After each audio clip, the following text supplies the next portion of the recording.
ہرنیا ہرنیا اس حالت کو کہتے ہیں جب کوئی عضو، آرگن، چربی والا ٹشو اس جگہ سے باہر نکل آئے جہاں اسے پٹھوں ٹشوز نے روک کر رکھنا ہوتا ہے۔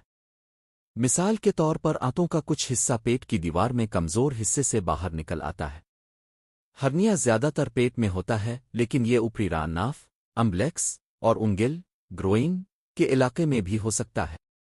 زیادہ تر ہرنیا فوری طور پر جان لیوا نہیں ہوتا، مگر یہ خود بخود ٹھیک نہیں ہوتا اور اس کا علاج اکثر سرجری ضروری ہوتا ہے تاکہ پیچیدگیاں نہ ہوں۔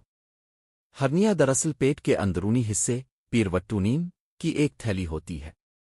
یہ تھیلی پیٹ کی مضبوط دیوار میں موجود کمزور پھٹے ہوئے حصے سے باہر نکل آتی ہے۔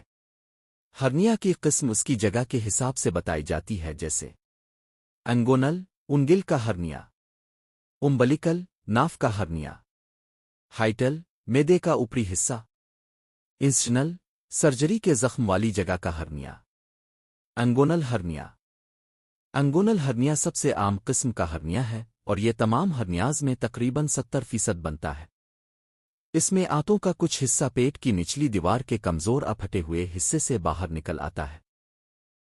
عام طور پر انگونل کینال انگل کی نالی میں انگونل کینال انگل گروئن میں موجود ایک راستہ ہے۔ مردوں میں یہ وہ راستہ ہے جسے اسپرمٹک کورٹ، جس میں واس ڈیفرنس خون کی نالیاں اور اعصاب ہوتے ہیں، خصیوں تک جاتا ہے۔ عورتوں میں اس کینال سے آوٹریس کی راؤنڈ لیگامنٹ گزرتی ہے۔ اس علاقے میں کمزوری کی وجہ سے پیٹ کے اندرونی حصے باہر نکل آتے ہیں اور ہرنیا بن جاتا ہے۔